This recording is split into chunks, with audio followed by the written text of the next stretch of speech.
All right, we're back, and this week, hopefully, without any internet issues, because it turns out when you have a mesh Wi-Fi, if your computer goes to the one on the opposite side of the house rather than the one that is next to it, that can have some connection issues. So hopefully, all things will go well. It looks good on my end so far, but thank you everyone for tuning in, for making it through last week. We've got I think, a fun and different episode. We'll see how it goes for this as a podcast product, but we're going to try something a little different. But I should say this is Jeff, also known as Ysengrin, and as always, I'm joined by Safer. Say hi, Safer. Hi, Safer. How you doing? How was your week? I'm doing. Yeah. I don't know. I'm doing all right. It's been I got a little bit sick because apparently that's just what having a toddler does, is you get sick all the time. So that's the way of life. But otherwise, making it through, having some fun.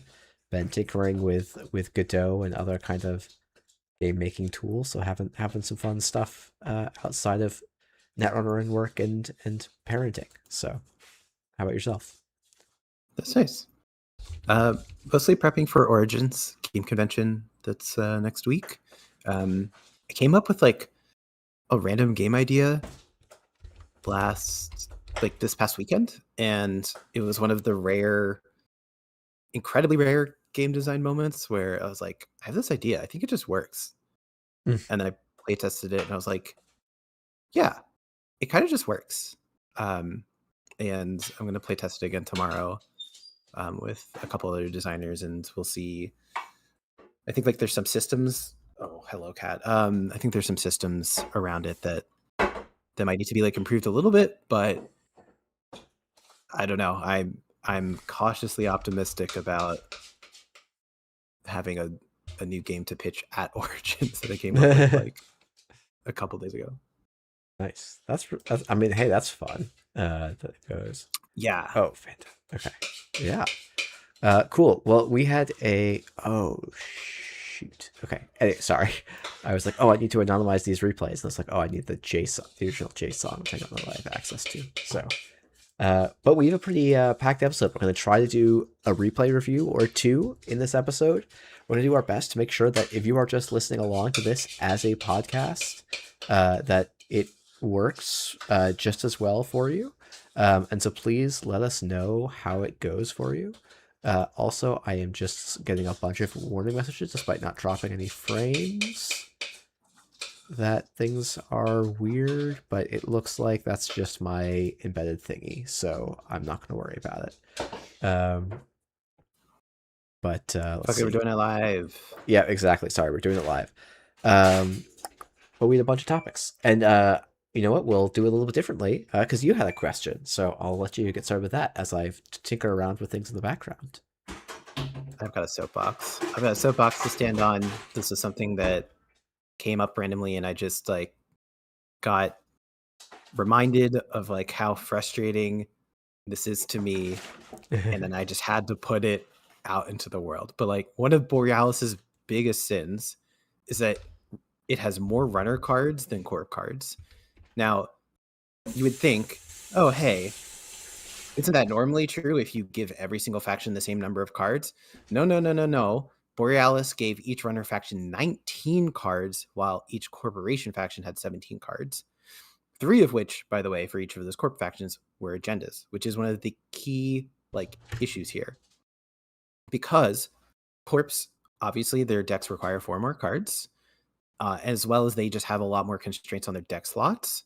So like how many ice breakers do runners need to put into their deck versus how much ice does a corp need to put into their deck, right? Like the game has been balanced in a way that things like end up working out, but generally speaking, like corp slots are a lot more restricted, so them having less options is kind of a problem.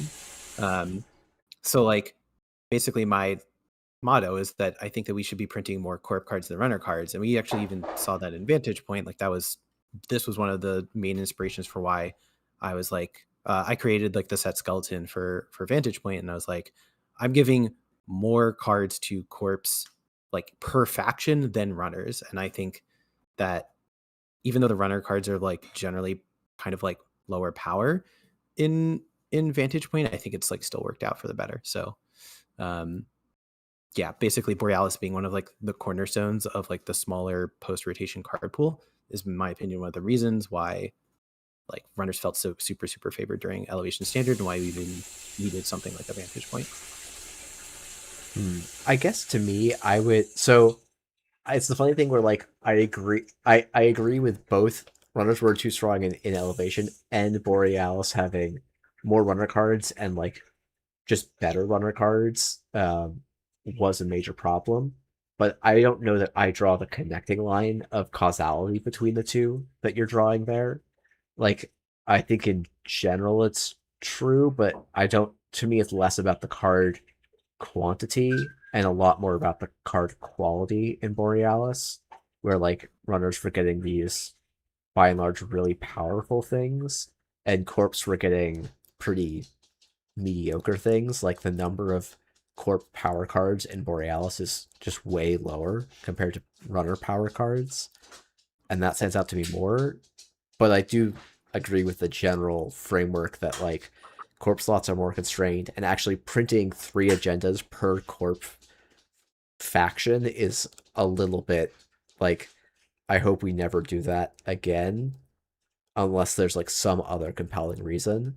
Because yeah, it is like, oh, if corps only get a certain number of card slots, like realistically they will only use at most 1 or 2 agendas, and as we talked about before, they're like almost console like in that like you print the best one, and or the best like 3 or 4, and if you're not in that best 3 or 4, you just haven't printed a card because of how they slot, and like the slot being more restrictive compared to like printing an icebreaker. Like you can swap that around, printing econ cards or synergy pieces on runner. Like you can play, and like those slots are flexible, but agenda slots are just very fixed.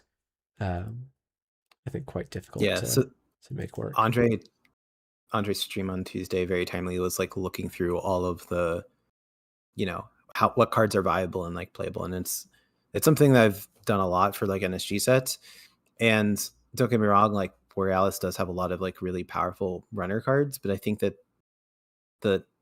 my like thought here is that you don't need to like hand by hand go through every single card and count them. It's just like there are also runner duds in Borealis that are going to get forgotten. It's just if you print more cards, the average, like you're more likely to get a staple card, right? Yeah. Like, or more staple cards by just printing more of those things. And the other thing is like, I think that when you look at it from a single corpse perspective, like a single corp faction perspective, HB doesn't care about all of the cards that you print in Wayland necessarily, right? Mm-hmm. So like I think that there's actually like it's harder to import and use the influence as a corp, which means that even though they have an additional faction, so in theory you think that they have more options in terms of like cards that they see and are like that they would consider playing. So obviously I'm going to use C as just like a general term here. They don't see like if I'm HB, I don't see a Wayland agenda at all because I can't put it in my deck. But like using the Borealis cycle as an example, if I'm a Wayland deck, I don't see Hypoxia. It's never a card that is worth importing at like 4 influence, right? And runner cards are just like I think easier to like import because of the way that like runner deck building is. So effectively my premise is that like even if you give every single faction the same number of cards and you still account for the agenda portion, the like a single corp when you're deck building has less options than the runner would. Yeah, I guess another way I was thinking about it, just as you were kind of describing this, is, you know, runners decks are ultimate, like to some extent they're always responsive, right? Whereas the corp decks are having to build a puzzle, and like there's a part of me that's like, oh yeah, the more ways you allow corps to construct a puzzle, like the better the game is going to be. So yeah, when you print more agendas, you limit how many cards corps actually get to add to their toolbox, the more it's kind of cutting things down. Yep. And yeah, I think your point is So good. I'll That have like 12 influence. yeah, And they all have 12 influence too. So. Yeah, and every like I'm looking at Borealis, like I can see literally there's like one card per faction that's one influence, which is just my Yep. goodness. Yep. What a corp campaign to lower corp influence. Once you know. Um, cool. Let's go to when the gods question and just do the question the background noise on my end. I'll let you read that out. We can respond. Sure. I need to go find it. I am sorry. Ah, yes. So this was an anonymous submission that Wentagon put forward from someone else. So, what is our view on archetype health at the moment? To give some context, if we think about regness of decks that are winning right now, at the runner end, we have the extremes of Grey Goo nutrient-based runners like Reg Lu, Tarek, aka Reg Loosely Hot, and Reg Lat decks that want to play very straightforward fundamentals, base game plan of almost entirely reactive to the corp with a little multi-axis sprinkled in, and winning not by losing for long enough. On the corp end, we have largely the opposite, decks with orthogonal win plans, Alco with Measured and Fut, Milius on Regenesis, and Lotus Haze shenanigans, Fast Advance combo PD, and to some extent extreme asset spam Epiphany are viable, and fair or straightforward scoring decks are absolutely nowhere in sight. Wayland totally MIA, for example. So the actual question here is, do you think the regness of runner and corpse are necessarily diametrically opposed? Is it corpse that are demanding a flexible reg game plan, or is it the power of Grey Goo runners forcing corpse onto alternative win conditions? What does a healthy game state look like with respect to the spectrum? Yeah, so I guess like there's a bunch of different components of this question. Um, I will say like the regness of the runner and court being diametrically opposed, I think is not. I don't think they are not necessarily diametrically opposed. I think there have been many periods in Netrunner's history where you had Reg Corp and Reg Runner playing against each other, and they were the best things you could do. I'm thinking back to like Big Max and PD. Like those were both Reg decks, and it was just they were so Reg that they pushed out basically everything else. So you can have Reg on both sides. They're not opposed in that way. I guess any thoughts before I go on to maybe the next question in there? Um, yeah, I don't think that they're diametrically opposed either. I do think that we can kind of think of them as somewhat differently, but I do think that, as you mentioned in a previous like segment, um, corps are building like the puzzles for runners to dismantle, and so I think that there should always be a reg runner, and I think that it's probably a really bad sign for the game if there's not a reg runner that can do something. Yeah, I think that's very true. I think it's also, um, I think it is hard for the game to stay stable in both sides being like quote unquote reg for a very long period of time. Especially just because of the way that side balance works. Like in theory, in general, the runners should get more advantage from having more knowledge of how the game is going to play out, and so it becomes more and more in their ability to tune for that situation. And then for the next question was, is it corpse that are demanding flexible red gameplay, or is the power of Grey Goo runners forcing corpse into alternative win conditions? So I think like as you were just talking about, like the game demands that Grey Goo runners have some level of competency. Like I think it's very much a design intent of Netrunner that you know, a runner who is able to play good fundamentals should always have an ankle in any game. If that's not true, then like that's actually a sign that something is pretty bad.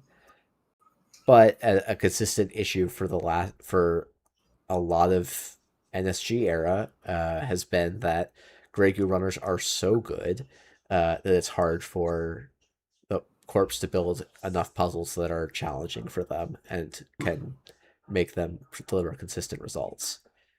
So I would say right now it's the Grey Goo runner. Like if you tried to play scoring PT right now, you would probably just still get outpowered by a lot of rank runners at the moment.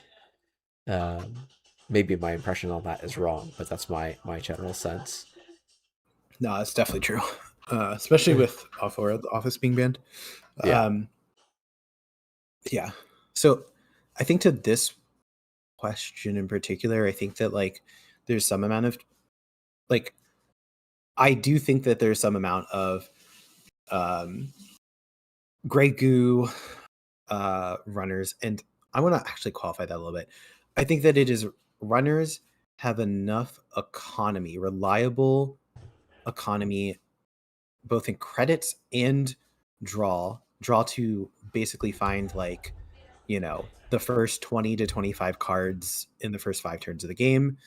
I think that like if you're able to do that and contest the board, which is what Rashida required you to be able to do, then I think that it does put Corpse into like a kind of awkward position, with like how they're going to basically match the pace of the runner, especially when runners tend to be favored in the like late game, so to speak.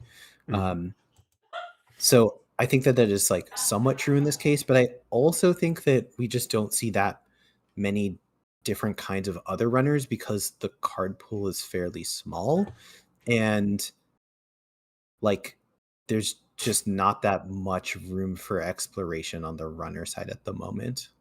I'll Like also say, I yeah, I just like don't think that there's like cards that are worth considering, if that yeah, makes sense. it's like I guess the other thing I would point out is we did have, well, Seb was a deck, right? That was a non-reg deck, and it got banned out. There was so much, and Magic Man got hit as well. Like, there's Yeah.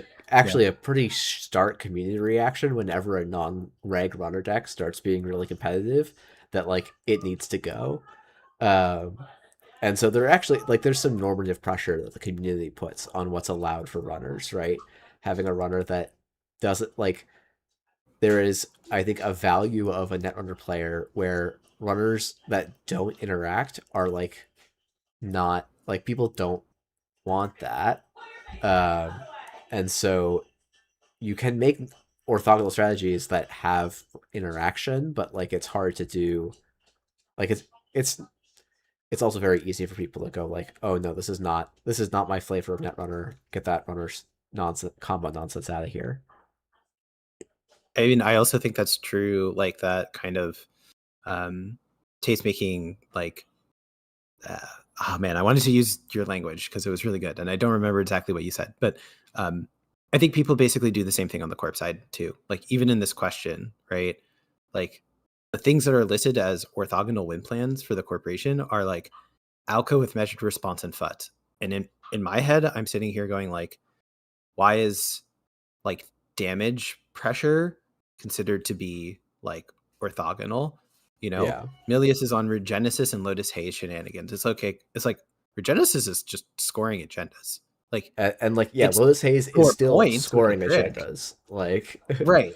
And so I'm like, okay, the fast advanced combo PD list, yeah, when you get to that level extreme, yeah, I'm not gonna call that like quote unquote your typical normal net runner. yeah, But even like Epiphany, it's like, okay, yeah, asset spam is not always is not like the same thing as like your traditional one remote scoring plan, but like why should corpse only ever be single remote scoring? Like I wish that playstyle was actually viable right now.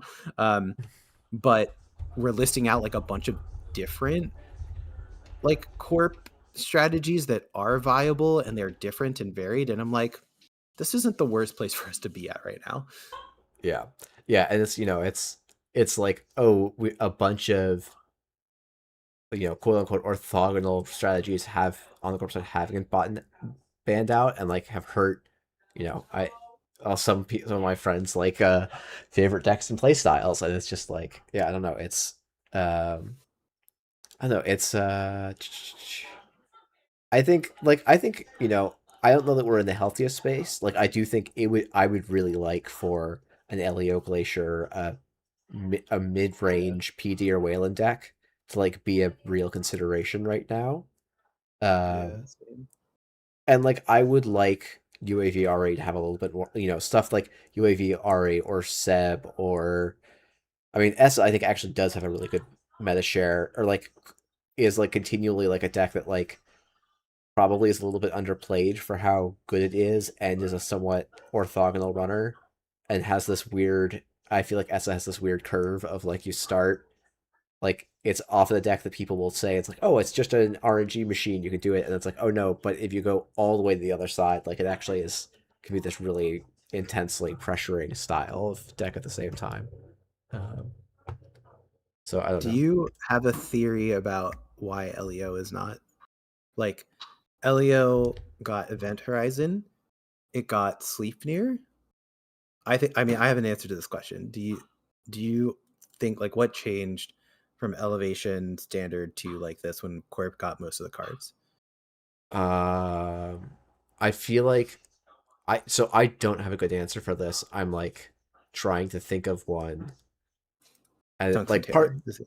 I'm pretty Tungsten confident. Taylor's the answer. Yeah, that's probably you're right. That's the Yeah, critical. That's a pretty I think critical it's Tungsten one. Taylor, and like if you think about one of your best pieces of ice was, it was MIC, Yeah, which like yeah, you cannot res an MIC right now. Like it yeah, is actually impossible to play yeah. That MIC. makes sense. So, Yeah, yeah. I think that's a good point. Yeah, I mean, I also would say like people, I don't know. It's like yeah, Elio was really popular, and like I think in the hands for really good players, it was really good, but it was also like a technically not a performant deck by aggregated yeah, metrics. So I think it was like tier 1.5, but like yeah, still like obviously like if you're a really good pilot, tier 1.5, you can win. Like it can be the yeah, right deck to do. Bring. cool.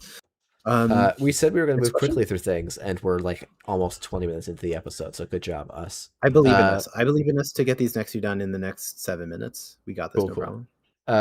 This is from Analyze Chris. Barriers and the run. Sentries deal damage in trash programs. Code gates do dot dot dot everything else. If you could rebalance the main subtypes, how would you do it? What would a fourth main ice subtype look like? And what would be the ramifications? This is such an interesting question. Yeah, I think code gates are just like here's like the wacky ones. Um, I think that if I was to add a fourth subtype for an ice, I think that I would make it. I would actually probably keep code gates the same, maybe encroach on their territory a tiny bit, and make another ice subtype that's like quote unquote more normal, so to speak. So like code gates get to do like these really really wacky things that like don't really make sense for other things, and this fourth type that we're gonna call bulwarks. That's a bad name. Help me out. I'm so I'm bad not, at I'm naming trying to things. think. I'm trying to think about what affects you because I think it's almost easier to work backwards. Like, oh, is this like, you know, because I was like, oh, one example of that could be like, oh, is this ice going to be doing taxing or giving like credit taxing or tagging? I think If it's like so, that's like I think it's like click do manipulation kind of stuff. Like okay, I would do almost like like take Byroid into like elephant, not actually Byroid itself, but something kind of like that effect and like spread it out. um I wasn't actually thinking of like No, biodroids in particular, even though that is kind of a good shout out. I was thinking more like Enigma, right? Which like mm. yeah, it's a code gate. It's currently a code gate, but it's like the code gates that I think are the most that could be broken into their own subtype, like the category that are the most like regular Yeah, would be like the things most that are barrier like code gates could move into this second, like basically almost have two barriers that have slightly different like I think of it as like a flavors. like it's if there was a fourth type, it could be a type that compresses the runner's like tempo for that specific turn, right? Like Hmm. barriers on the run, great, we did it. Sentries, deal damage and trash programs, which Trying to do like sometimes does amount to like, hey, you have to draw back up kind of thing, sure. yeah, But or yeah, you permanent, know, so like like they one of leave these is some quick. tangible long term impact. Maybe is a way to think Right, about right, it, right? exactly. So I think that that's like what would be my thing. Like otherwise you have to come up with like a brand new mechanic, and like I don't think like basically when I think about it, it's like code gates can be like the weird wacky thing. You know what I mean? Like Yeah, segment that and then cut off like what a quote unquote normal code gate might look like, and then that could be the type, you know?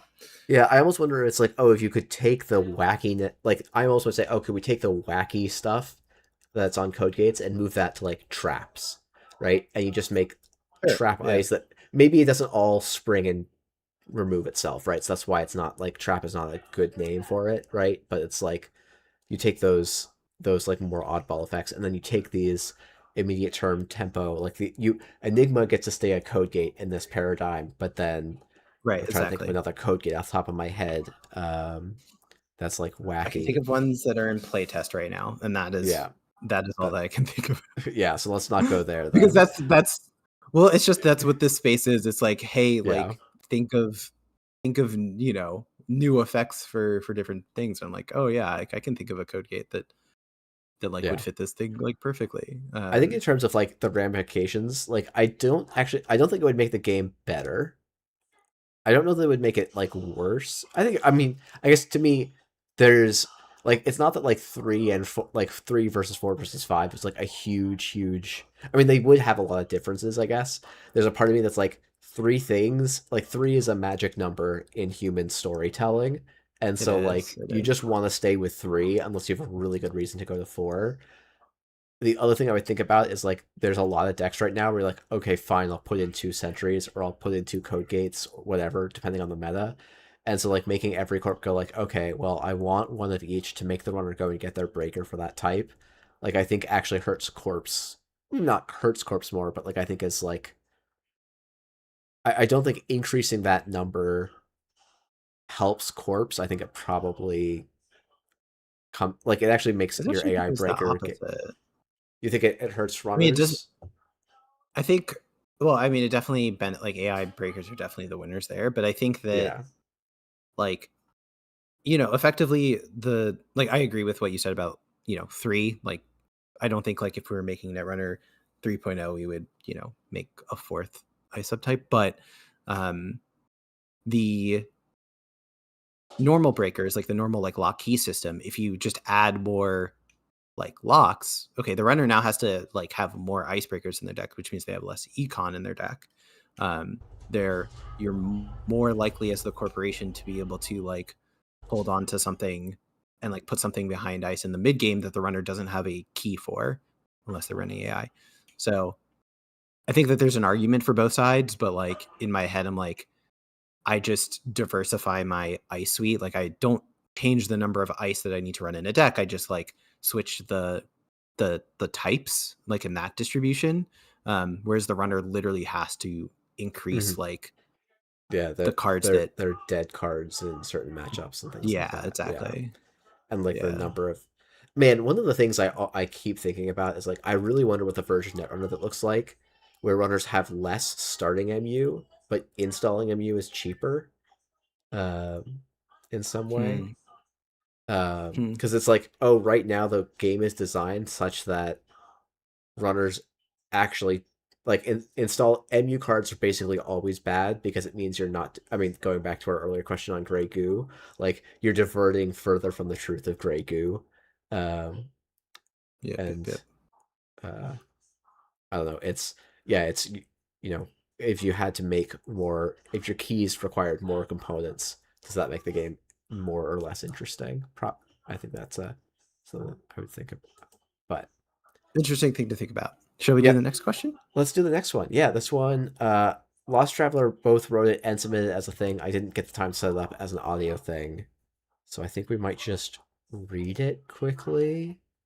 Um, Lost Traveler, I remember back when I started getting into the game back in 2024, there's a roadmap of future sets, with Dawn being set to release in the second half of 2024, something codenamed Piggy Bank to be released in 2025, and the plans for codenamed Squid Island and Ghost Dragon further in the future.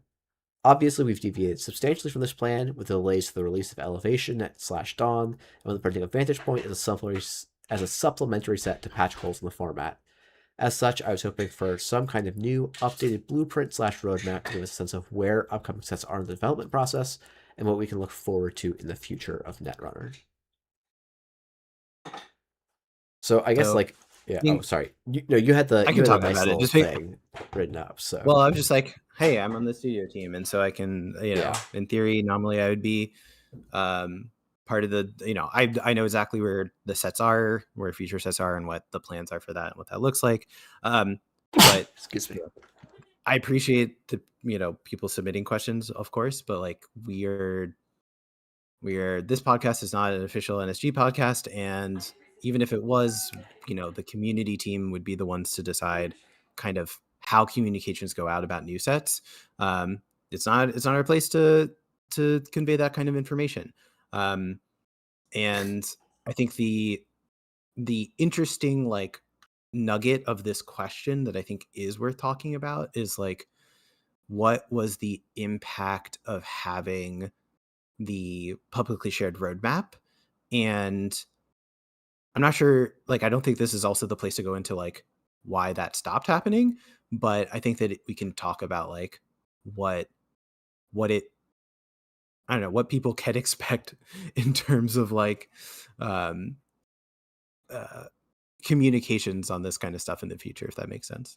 Um so first off, the roadmap previously, I wasn't around for when it was established and why it was established. I understood why it was there.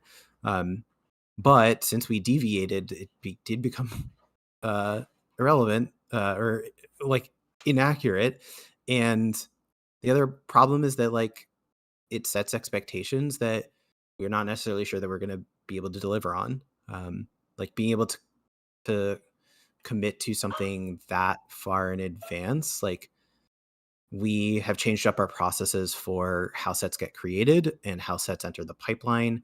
And we've learned from past mistakes, and so we think that we're going to be able to make better sets in the future.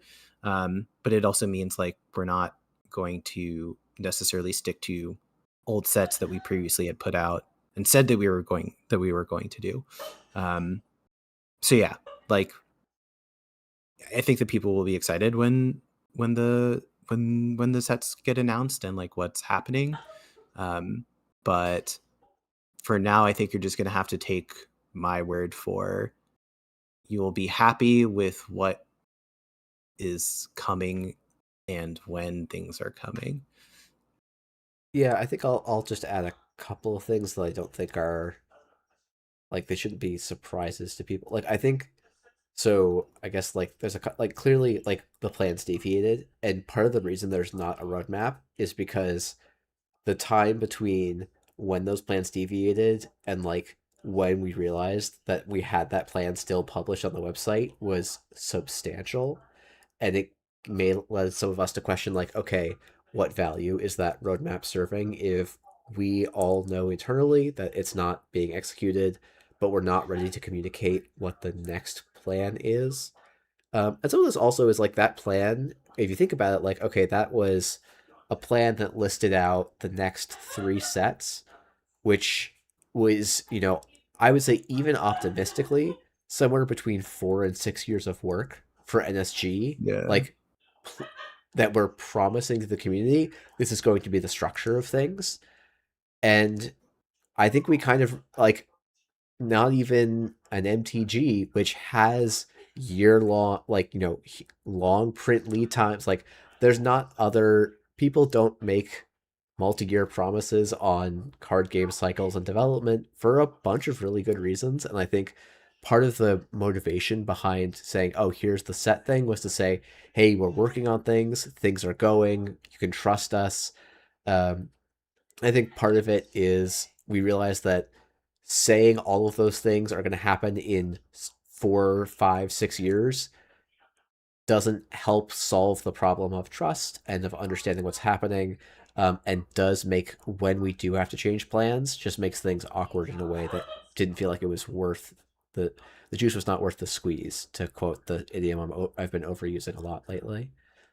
Maybe not on this, but I feel like I use it too much. But I also I do also hear that yeah, we could probably be doing a little bit better job about stuff we do know is coming and do have plans. I think there's uh there's a lot of uh Vantage Point and Dawn missing their, or not Vantage Point, but Dawn missing its intended release date so much. I think has made us has made a lot of people in SG pretty hesitant to announce a release date until cards are on the boat in some cases, getting shipped to distributors. Yeah, I So think I'm I don't think it's the unreasonable, but I think it's a balance that everyone's working on. Yeah, I think that, I mean, it's not just about release dates and expectations, right? And in a lot of ways, I think it's also about, it is kind of just about trust. And I think that, hearing you talk, Jeff, about like what the pipeline meant for previous, like for, I said previous NSG, that sounds weird. But like what it meant for NSG previously, I'm thinking about when NSG started in like 2019, right? Like 2019, 2018, 2019. Yeah. And how I think NSG did need to build up reputation. And I think now that we've been running the game for as long as we have been, I think that people know that we are going to put out products. People know that we are going to update the game. And I know that, previous release dates have not hit what we publicly said they originally would be. But like us saying here's the roadmap isn't going to be the thing that builds trust. Just doing it is going to be the thing that builds trust. So, Vantage Point was a set that came out, like was released and in players' hands, like about 12 months after the set was even conceptualized. And like that should tell you all that we are in a better, more smooth like set of processes right now.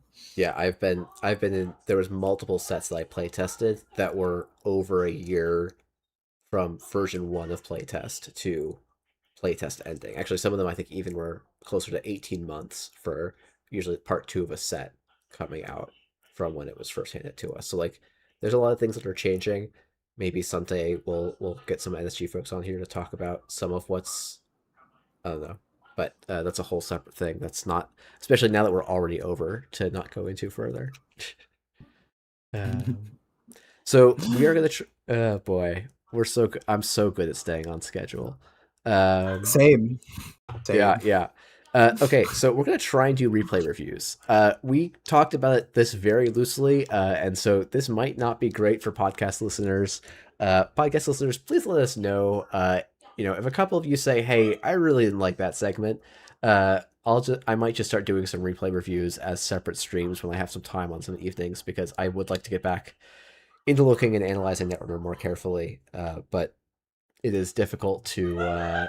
It might be difficult to make it podcast friendly and you know live viewer friendly who can actually see the screen we're looking at. Um, but I want to give this a shot, so we're gonna do our very best. Um, the first of the 2 replays we're gonna try. Well, it's 8. Well, okay. First replay we're gonna look at today is me here against Bucket Hat Ben. Me here's playing as, and Bucket Hat Ben is playing Alco. Um, I don't know that we have exact lists here, but I guess I maybe it think makes that it's okay for us to just analyze and just go based off of not having the list, especially yeah, if we're looking at this from the runner perspective. Like, yeah, we yeah, should ideally know our own like deck, but I think it's okay for us to just jam with what the information that we yeah. have is. I know that as that's quite popular right now is pretty drip heavy, like playing like 3 to 4, probably 3 companions and a bunch of other like Mhm. drip style cards. Um, So, are you keeping this hand? well, The I very guess first and one I of the actually most want to. important decisions. No, I actually don't think I want to start with what's the way as the runner What's that our I'm going to metagame win this plan? game. Sure, Like sure, sure, sure. with that, before I even think Um, about my mulligan, right? And like obviously that does depend a lot on yeah, the deck, but let's assume this deck is a Regish Crim deck with twinning and reg breakers and things like that. that Like is it's not totally doing a fair lot of ad because that stuff. also informs the mulligan certainly. Um, Yeah. I mean, what our game plan is does depend on the kind of alco. Like, hey, I think that I want to default to thinking that it's measured response to start. But Hmm. alco, one of alco's strengths is that it gets to be incredibly flexible. So against the Yeah. measured response lists, I mostly probably want to making sure that I have like a good amount of money. I want to make sure that I can check archives so that they're not progressing a win condition and putting us into a difficult state early on. I think like the drip econ cards and other control cards are like basically we want to see like econ in our opener, I think, more than anything else. Yeah, I think the other thing I'm thinking about is like I want to make it to the mid game without Alco having a giant board, right? I want to get there. I want to get to some point in the mid game where I have maybe two of my three breakers and like my ability to handle a lot of ice. I have my drip going. I have my essential pieces for the matchup, and like we're kind of equally. Oh, thank you. We are supposed to see the game, and I don't have it up. There we go. Thank you, chat. That um You were saying that like you yeah. wanted you would want to basically make sure that the corpse tempo is not getting away from your own, probably by the Yeah. mid game, right? Yeah, we don't have to like stop them from doing anything in the early game, but we want to make sure that we are trying to get ahead on tempo of them to where we're set up and able to aggress things, because in the mid game, we're playing this deck with tons of drip econ, so we should eventually be able to start out valuing the corp. So we just want to slowly get these value pieces down, not let them kind of sprint past us in the early game, because long term, Alco has a limited number of tricks in the game, and we have to play around those. All right. So we have Copulation, No Free Lunch, Hermes, Chesva, and Paladin, Poemu as McCaffrey against Alco. Do you keep this hand? No, this has basically nothing we want for the matchup. It doesn't help us control the early game, and like while I guess Hermes, Chesvi, and Paladin are like pseudo like part of that mid game picture, the fact that we have like having two dead cards for that is pretty rough, and then having none of the ideal cards, and we don't have draw, we don't have like, a lot of good econ. This is, I think, a pretty easy mulligan. I think that the cards that we are happy to see in this opener are not here. I think that we are okay with seeing Paladin. I think we're okay with seeing Hermes. I think we're kind of okay with seeing No Free Lunch. I think Cupulation is a card that we would want to see later, not in our opener. And Chesva, I think, has almost no relevance for until the mid game. Yeah. So this does seem like a pretty easy mulligan. Yeah. Okay, so we mulligan into genuinely. I think this is like there are better hands than this, but not many. We mulligan into a hand of clean getaway, class act, pinhole, and transfer. Which Yeah, this is a great hand. great hand. So corpse turn is going to be install an ice on HQ, install two face down new remotes. So we have a And bunch notably, of they options. also took a mulligan. Yes, that's important. that. Yep, it is. So I don't know. I think there's a couple of ways to go about this. I don't know if there's like oh, this line is definitely strongest to you. But like to me, like the most thing is like I need to play my class act, and I want to get as much value out of these clean getaways as I can, and that's kind of the important thing to me here. I think Yeah, here this. so we have two clean getaways, a class act, a pinhole, and a transfer. There's an ice on HQ. I don't think that we ever want to face check that like by itself. That just is asking for Alco to give you like more potential. I actually think that you don't have to play offense here. Like I don't like Yeah, clean getaway into server 1 or server 2 here, in my opinion, because yeah, could very easily be spin. And then we probably lose the game on the spot if they pop the spin. Um, that's yeah. a little bit. I don't need to be that. Yeah. I mean, we are there's not part of in a me good that space. yeah. if I we mean, do that. like I think your point here is right that like there's a world where you like clean getaway R&D, install the class act, and like draw once or Yep. twice. Like you actually, this board is not threatening. A single like probably the quote unquote worst thing that happens here is something like, oh, these are probably the worst is like these are two cohorts, and then like okay, you're a little bit screwed, so maybe you run one of the two cards, but a single cohort trigger isn't going to win or lose you the game. Um, Yep. and so like actually taking the time to set up here, I think is probably the right call. Meat here chooses to run R&D, sees a foot, doesn't trash it, which I think is totally Correct. correct. 100% correct. 100% correct. 110% Uh, correct. we see a Spin Doctor res on server 2 that we also run. I think we're starting to run a little bit too much, but I think not trashing. I actually don't know how I feel about not trashing the Spin Doctor, Well, but so I think maybe what makes sense here is run through it, make sure that our podcast listeners get a very clear understanding of what the That's clicks were, fair. and then we can choose not to trash it. Click 2 was run server 2, which is uniced. We see they res a spin doctor. We choose not to trash it. Click 3 is run server 1. We see And we've played one clean getaway here as well, just to make sure that's clear. Yep. And then we see a moon pool. We see a moon pool. And I think we don't trash this. We don't trash this because trashing that moon pool would just be backbreaking for us. And then last click, we install a class act. Yeah, and then we install the class act. Great. So, yeah. Do you want to talk through? So, what do you think of the turn? Yeah. So, like, you know, when I looked at this turn, I looked at the first 4 or 5 turns of this game beforehand, and Safer and I are otherwise going into this blind. Nothing stood out as super wrong to me, but when Safer, when you were like, oh, but there's actually no threats on this board, I was like, oh, obviously there's no threats on this board. We don't actually care. Like, it's hard for the corp to do something that's so bad that I lose the game on the spot this turn. So just setting up feels better. Now, I think if you're going to go that clean getaway R&D, I think that's totally fine. And then when we see the red spin doctor, I do kind of like trashing spin doctors because we will still have some credits. We have a clean getaway to recover. Like, we are actually removing recursion. And the amount of recursion that a deck, especially like Alco, has access to is going to increase its consistency in the mid game. Now, does not trashing the spin doctor also make sense? Yeah, I think it's totally reasonable, and I'd have to like really have to think about it to like say I'm definitely right that you should trash it 100% of the time here. I don't think I have that much confidence in that call.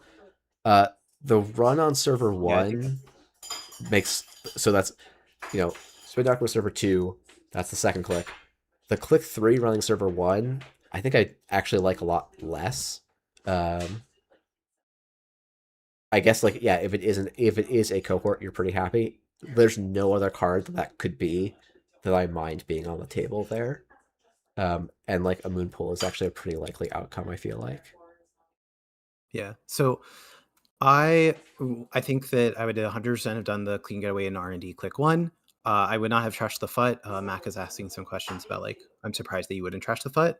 I think the reason for not trashing the FUT here is that you know what they're going to draw. They haven't shown that they have like a bunch of ice. They might have like 1, maybe 2 more ice in hand, maybe. But when you're, you know, like if you had 2 ice in hand and you had cohort, it would be ice HQ, ice remote, play cohort. Like, that's 110% the play every single time, which means that, you know, by not trashing the FUT, you actually know what they're about to draw. And when they then install a card on the table and don't res it, you actually are saving the click having to run and check it. So you're not actually like saving yourself. Like Mac was saying, like, you would then have to spend a click to then run that server to then trash the FUT later. But of course, they spent credits on resing it. They've shown you information. They spent their -1 draw because you know what the card was, and they're not drawing a different card. And also, crap, what was I going to say? Oh, they also had to spend the click to actually install it. And because we're 4 clicks and they're 3 clicks, like, we are happy, like, basically trading click for click a lot of the time, especially when we can clean getaway the server. So yeah, I would say, like, as a general rule, Mac, like, you should basically, you should pretty much only ever trash like 1 cost cards off of 1 and 0 cost cards off of R&D. Everything else, you can just be like, okay, I know this is coming, and as long as that's going on the board doesn't lose me the game if the corp draws it on their next click, like, it's better for them to draw that and not a card I don't get to see. Like, it is. It also does depend on our economy and like where we are, because like basically money right now is really, really important to us when we need to set up. Like, if we were to spend that $3 on R&D, like, as the corp, from that perspective, they trash my FUT. I'm like, great, cool. You just went down -1 card and gained 0 credits because you nullified the clean getaway credits. Yeah. To then make it so that FUT effectively was on the bottom of my deck instead of on the top of my deck. Yeah, and that's I actually have spin on on the table, so like I'm just gonna put it back in the deck anyways. Yeah, that's actually I think a really good way to think about it. It's like basically I as the runner spent a click and 3 credits to move a card to the bottom of the deck, or like take take card out of the corpse deck, but I haven't cost them any resources, and I've cost myself a lot of resources.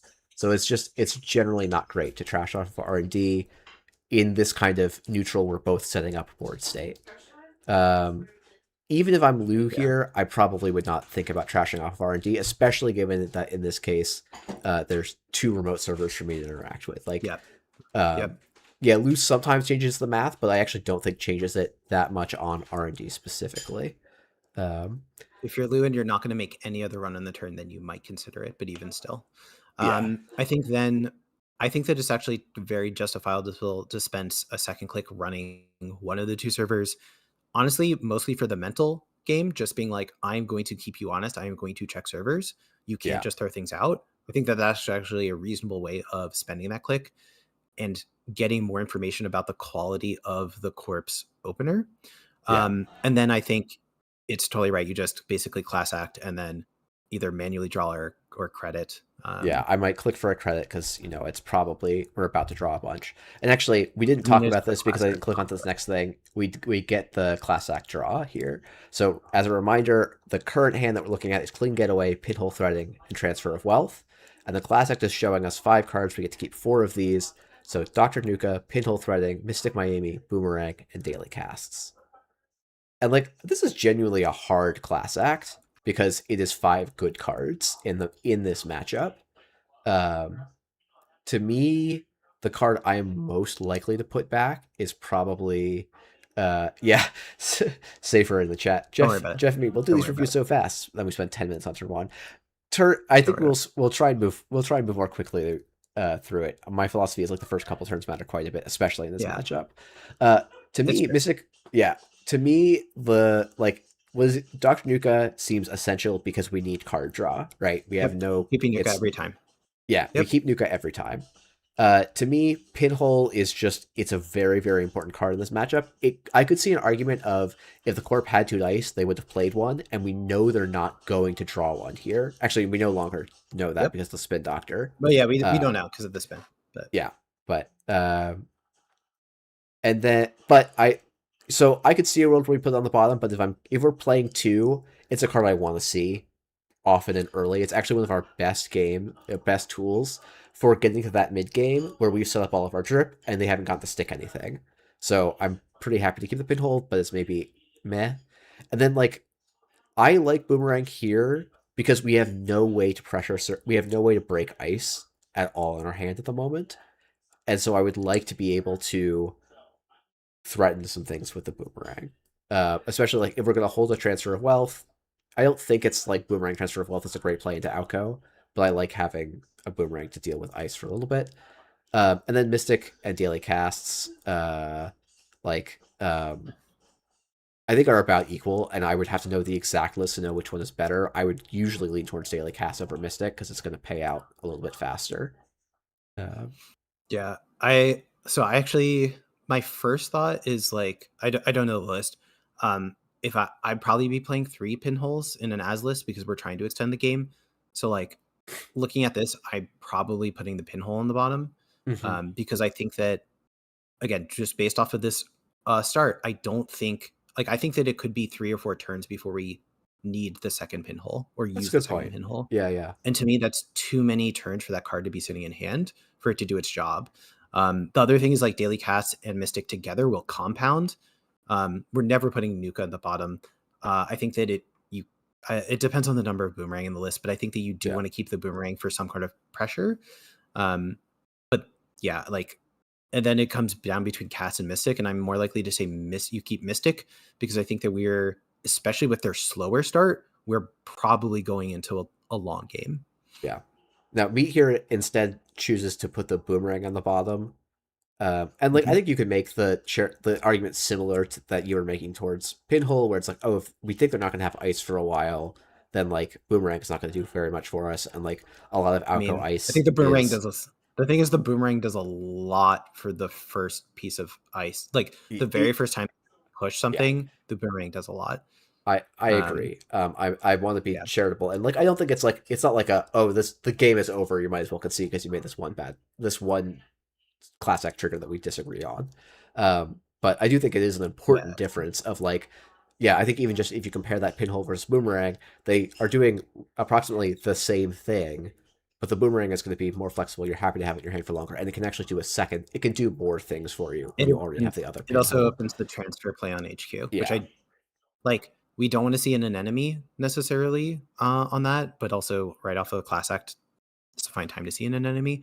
yeah, But like you want to turn the transfer in your hand online too. So yeah, I don't I think that there's very clear and like good arguments for putting the for like shipping the boomerang. I think it's defendable. I don't want this to come off as like this is a mistake, right? I'm just telling you like this is my perspective and this is what I would have yeah, chosen to do in this situation. And yeah. this is why. Yeah, so Corp plays Petty Cash off of, well, the mandatory draw, play Petty Cash, install a piece of ice in a new, projecting a new server, and then install and res a FUT in that server. Um, Sweet. And they end their and turn with like 3 cards in hand and 6 6 credits. credits. And man, as I say that, I'm like, yeah, if we could just like this would be an amazing board to go boomerang transfer because the corp is in such a bad spot if you do that, even if they res an enemy, because then they go to 0, Yep. you get to clean up the FUT, you get to then go like, and maybe they duck with the moon pool, so you actually get nothing. Like they've still gone to 0, you've lost 2 cards and given them Alco counters. Like, sure, it's not the perfect world, but you've drained them to 0. You've cost yourself one credit because you're as and the tag. Like that's actually pretty great for you because you can still clean getaway. Yeah, I Like don't you know have if I want lots to of do stuff. that. I don't want to do that But right now because so we're starting our turn with 7 cards in hand, 5 credits. I think that also like we just play it like we have it here. We don't need to worry about the boomerang. I think. yeah, Um, so to recap, in our hand we have double pinhole, transfer, Nuka, clean getaway, mystic, daily casts. They have a res fut in server 3. What are you doing? Click 1. I mean, uh, to me, this turn is something along the lines of I want to get the daily cast and the mystic down this turn because the, basically the corp did nothing that's threatening us at the moment.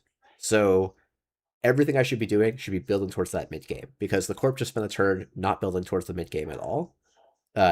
Like their mid game build was installing a FUT, and we have pinhole for it twice. We're in a great spot. So to me, the turn is something along the lines of cast Mystic Nuka, click for a credit, or draw. Like it is something along those lines. Um, I think the addition of hybrid release in these lists is like the only concern that I have here. In I part because I guess, like our yeah. hand and I want to get more set up. I think that since we have So double pinhole, I think we can definitely afford to just pinhole the FUT basically right now. I guess for I will say from my perspective, like okay, so we'll go to the next turn. Like my line is something like, oh, I'm installing the 3 best cards in my hand. I have 2 pinholes, a clean getaway. So like yes, maybe so the downside there is okay. Corp gets to play a petty cash, score a hybrid release, and then if we lose both pinholes, we're pretty sad, right? That's probably the line that makes us quite sad. Yep. I think conversely, the line of like, oh, we clean getaway, pinhole to clear the FUT, and then like cast Mystic. I feel like Yeah, exactly. so I think that's a reasonable line. I don't love that line because I feel like, oh, we're kind of the FUT is not the most essential card in this matchup. The cohort is, and we have to like we're losing some of our ability to pressure the next cohort or two, the next cohort or two. But Maybe, but like we have the we second have a backup second pinhole. pinhole. We Yeah. we are installing the Nuka at some point, and the other aspect is like we know that they don't have cohort. They would have to rip it. Like Yeah, they, that's if they true. if they had cohort, they'd play it. Oh yeah, and So this is where like a clean getaway on R&D actually looks real nice because like the exception to for our never trash on R&D, if we see a cohort on top, yeah, that probably is a card we're yeah, gonna trash because we're trashing the it's both cohort. cheap and it's like the card in the matchup, right? It's like the Yep. cohort, the humanoid resources, like these tempo positive cards for the corp that we can't let sit on the board. We'll consider, but like to me, the FUT is not actually posing that much threat for us at the moment. But I do think your Yeah. point on hybrid release is fair, and like, So yeah, we could do Meteor here does Mystic, daily sticks, casts casts, Nuka, Yuka, install and then does a Sec draw. single draw. Now, like, there's just Yeah. I'm going to say the annoying thing of sequencing. If we're gonna if this is the line we're gonna do, we should draw first because what we see is like daily cast and a fencer, and if Yeah. we had drawn first here, we would go fencer, mystic, daily casts, and probably put the other daily casts on the bottom. Um, and Yeah. then we still have the Nuka in our hand, so we'd be risking a little bit. But I think like if we're doing the setup line, do the setup line in the correct order. You had the what like that was the major decision you were going to make, so like you should do it correctly. And it's not Yeah. again, But it's not I meant to be super do mean, like but this line. yeah, I do like this line the Meteor chose of draw, triple, install. yeah, Um, I think that the reason why I'm hesitant about it, and I probably wouldn't have done it myself, is because will start our turn on 3 credits and the 3 credits mystic plus a floating. Mystic credit. Like, I mean, we can bounce back up really quickly with the clean getaway, but it's But it could get scary it's quick. presenting. Yeah, Yeah, it's like this game turns from like very clearly we're ahead and we're favored into like we might actually be struggling if a hybrid release is scored out here. yeah. And we take 3 damage, 2 damage, 2 damage. 2 damage. Yeah.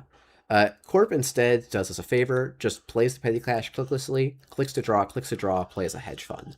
So they're ending at 12 credits. They have an ice on HQ, an ice protecting the FUT that's now going to have 2 counters, and then a face down mood pool and a face up spin doctor. Um, and like, boy, I'm a happy camper here. The Corp has just spent Yeah, an entire this is turn great. drawing and has not put pressure on. So again, like I do think trashing the FUT on this turn is a consideration, but we're gonna Nuka first and see what we get. Which we click to draw instead, which I think I just fundamentally don't understand. Like I guess it's I the think that idea of I want to be able to it's recover hand size quickly. yeah, Um, that's my best guess. The other thing is that we are relatively low on credits, so like you draw into things that you might not be able to install. That's like the only real thing that I can see here, but I think that you can hold the Nuka with 1 counter on it. So I think you can just like Nuka and then like use your rest of your 3 clicks to play the cards from your hand because you have clean getaway, pinhole, and fencer. Like fencer yeah, is 0 to install. Clean getaway is going to get you the credits that you need to install other things. Pinhole, you can fork the spin. I mean, forking the spin yeah, here is not real. Just kidding. yeah. So, anyways, we see a Carmen and a Bravado. Man, again, if we had that boomerang in our hand instead of the second pinhole, this Bravado like becomes a card, right? And it's just not a card right now, I think. Um, but I'm not uh, actually super familiar with the most common eye suite out of Alco these days, but it's like it's like leaning on like Lion's Mane, right? I think it's usually actually only More than anything one, else. maybe 2, and then a Okay, okay. couple. But it's like 3x an enemy, and then like it's usually like some mix of Tatus and Samak, maybe a Bodo, and yeah, I actually don't know it off the top of my head super well. It's like face checking It's the Lion's Mane is really bad, but unironically, Carmen is like our least important breaker, it probably. seems. I think that's Because an probably enemy is true. like an enemy is just like gonna dome us no matter what we do. Yeah. Um Yeah. I mean, especially given that we're only on 3 credits, like we're not installing this Carmen right now anyway. So I would rather put it on the bottom, I think. Um, yeah, it but depends it's on how hard because many we can't damage draw really we have and run how many combos either. we have. But So yeah. yeah, like without so like given this exact state, God, Let's see I if I actually can. still think it's correct to put the Carmen on the bottom. Yeah. I think that you actually just have to take the like gamble and say like, yeah, the other Carmen isn't the bottom card of my deck, and just like have Yeah. Like if money this is to something like continue to. if will the real okay, meet here publish will the real crim red crim please stand up, and it's an as list. So I'm gonna make the wild assumption that it's a pretty similar list to this. So this This list is a runs wild 1 Carmen assumption. and 1 Revolver. So it doesn't Outlandish. run any. I'll send you this link as well. It doesn't No, run that's fine. I know any exactly what it is. mutual favors, but we're also running 2 boomerangs. So between 2 boomerangs and a revolver, I agree. The Carmen just seems like a card I would not want to keep here because it's not. We should probably look up. I can go look up a random I mean, Alco Revolver's list, like but like, actually painful. Revolver's actually painful into like an enemy. It's good into Lion's Mane, but like yeah, Revolver still gets the that's job fair. done. So like, who Yeah, cares? okay, and yeah. It's like it's just I grabbed a random like Dav's a random player Dav's as Alco list. Right. So it's two Bodos, two Sumaximans, two Tattoos, a Teeny, a Fly Swatter, a White Space, three Anemone, and a Lion's Mane. So like the exact number of those, we don't know if that's exactly what it's gonna be. But yeah, I looking at that list, like if it's one or two Lion's Manes at most, and then an enemies, like yeah, the Carmen's the least important of our icebreakers. We can ship it back for later. Yeah. So Yeah, Dav's just completely unknown player, yeah, not in any way, shape, or form the best player of yeah, last year. yeah. Definitely Yep. not a person making the argument for the strongest player, like actively playing right now. Yep. Meteor decides to get the Carmen. I don't think this is completely indefensible if we want to start playing a little bit more aggressively. I don't think we have to. I don't think it actually matches our game plan particularly well, but I think we can. You can make it work. And with the clean getaway, you can install it somewhat cheaply this turn if you want to. Um, and that does look like the line we're going for. We're running archives instead of R&D because of the FUT. I think that makes sense. Yeah. Because you don't want to like if Yeah. you're I going mean, to go through this line to install the Carmen, you don't want it randomly damage out of no, your hand. The pinhole you're is still good. correct. You're correct. I mean, you just generally don't want to take the damage here, but like this is the other benefit of having pinholed it. Yep, In the yep, yep. previous Having turn. pinholed it previously, or even honestly, pinholing it this turn and setting up for the Carmen next turn is also a play that's still available to you. You're not under I the mean, bucket headband is I or don't think the we're Alco installing. isn't putting pressure on you to do We're stuff, not which is installing great. this Carmen right now, though, right? Right? Oh, No, we we are. are. Okay. We are. Yep. Okay. I see. I see. So yeah, we're ending our turn with 4 credits, 3 cards in hand, and a FUT on 2 counters. So the hybrid release here So looks really bad because we're losing 2 of our best cards in the matchup for who knows why. well, they would at this point, like I think they would have probably played it on the previous turn.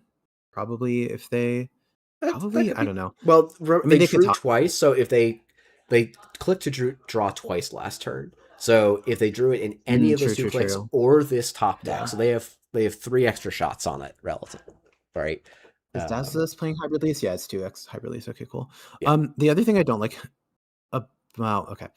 So I don't like playing the Carmen here, mostly because we will always be able to get the run for Carmen discount at any point, and we are yeah, now also showing our breakers before using them, yep. which is just like we're showing the corp like what our range And is and what they can it's plan for. it's yeah, and also as you were saying before, this is like, oh, I saved 1 credit. Like, oh, okay, I take 1 fewer net damage over the course of the game because I've installed this Carmen now rather than later in the game. And in exchange, I've Yeah. lowered my Yeah. credit total range. I've lowered my like the corp now has a better sense of what I can do, and I spend a click doing this, not drawing cards, not making money, not disrupting the board. Yep.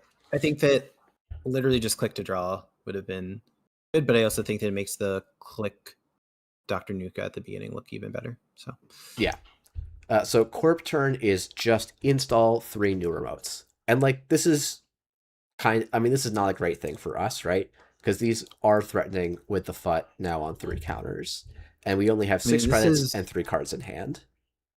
this is a really, really awkward position here because we are low on hand size. I mean, we have the Nuka, so we're gonna go up, but it's really awkward. We could have one more card in hand with the Carmen. We could have 3 more credits. And we could, I think, like be in a much healthier position here. Yeah, I think that I'm click 1, Nuka drawing, click 2, pinhole for the FUT. yeah. Uh, Hopefully hitting a sure gamble in there that we'll play before we hit the FUT, and like clicking for like yeah, I think I ideally, think but I think to me I'm kind of like, you know what, contesting these 3 cards is probably not like doesn't feel like the right way to approach this. I'm going to take the damage because I've conceded a bunch of tempo in the last couple turns. I need to build my tempo back up. They get this tempo turn, but and none of these are iced, so they have to be kind of one-shot damage. They have to be like one-shot things to make me care about them. well, Um, it's I mean, because we're dealing with the FUT, like we're just not taking that much damage. So like, yeah, that's true. I think Yeah, it's if we deal with the FUT, there's not that much that those 3 face downs are going to threaten us. with no Right. face downs in To m- archives. to me, like the way to think about this is like, what are those? What are those cards? What would those cards be that would heavily punish us for like staying on the board and not checking them? I'm gonna guess that one of those is a bladderer. To be honest, Yeah, and cohort would be the worst thing. If this is the dabs list, then humanoid resources would be the other thing that we don't want to see. Um, like it could be an agenda. Fuji would probably be the only thing that we would touch. That I mean, if we touch a Fuji and we take damage, we're also up 3 points. Bite is the other thing that I don't see in this list, but that like I would not want to touch. But I actually think that we're okay touching cards here. Like I don't see it, oh, interesting. because we deal with the foot. I think that we can spend 1 click checking one of those things. Okay, And if it so is the cohort, for you, this we would be probably something just win. like Nuka, pinhole the foot, check one of the cards. Let's say click for a credit. Like that would be kind of our idea, our sequence for the turn. Um, Yeah, because I think that the draws from previous turns, they still don't have ice.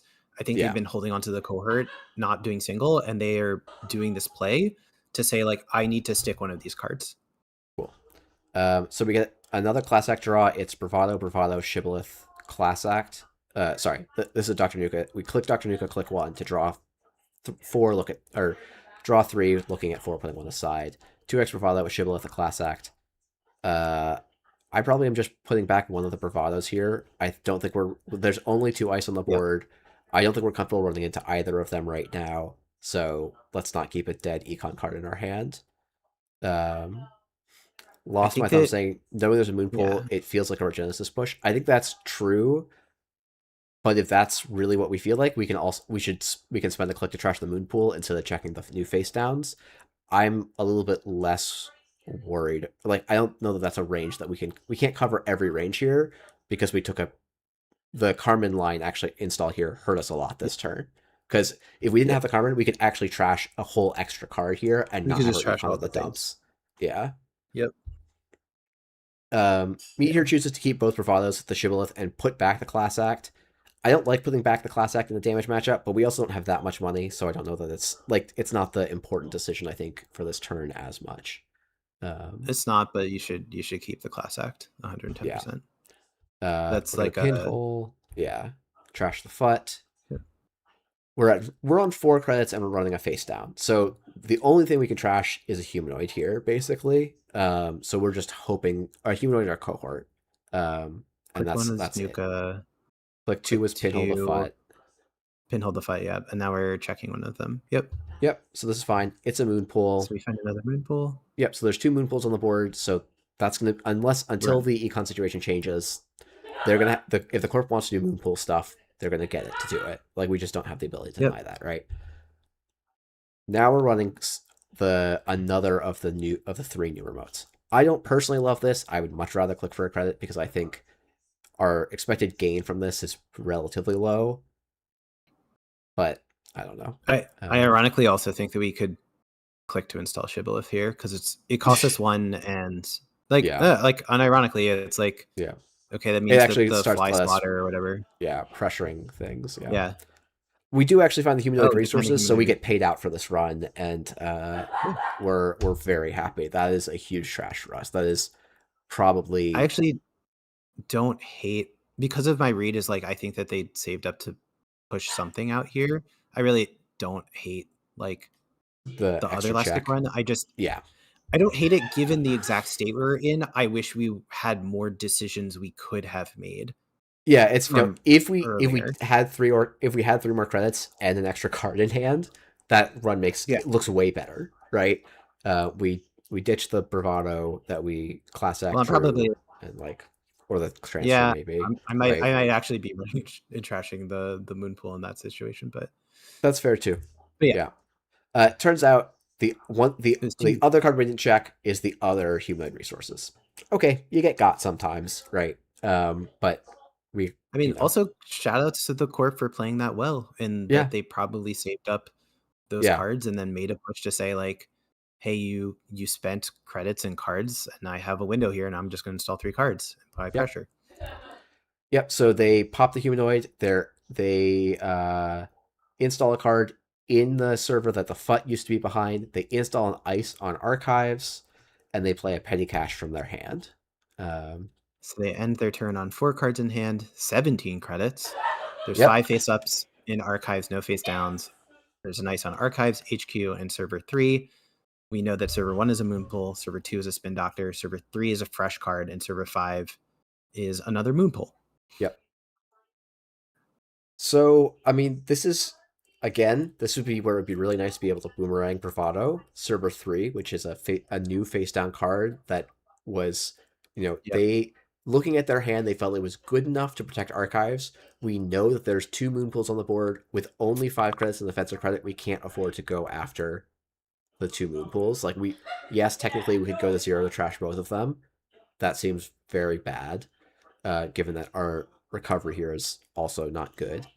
I think what I would do is pinhole server 3 because I think that it's probably a cohort or something else. I don't think it's an agenda. You don't think it's Regenesis? Because, like, to me, this, like, I guess it could be Regenesis. Like, right? This to me has a high probability of being Regenesis because the corp has drawn 17 cards. They've got 2 moon pools, and they bother to ice. Well, there has to be icing archives doesn't actually make that much sense.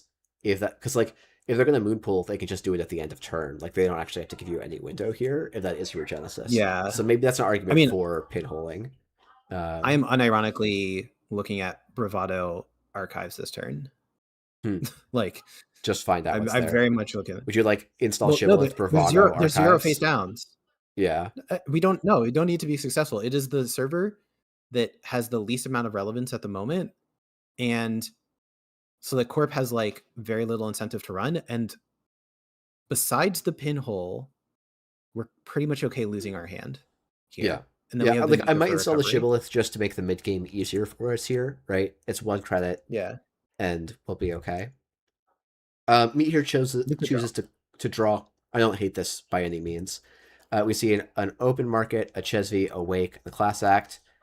I mean, I'm going to ship the Wake back here. We don't need to damage ourselves. Even though, like, this is actually a hand where, like, I don't mind. Like, if we need to install the Wake this game, this would be a good hand to do it on. But we actually don't need the Wake this game. That's not how this game is not going to come down to multi-access on R&D. This is going to come down to us suffocating the corp. So Wake is irrelevant.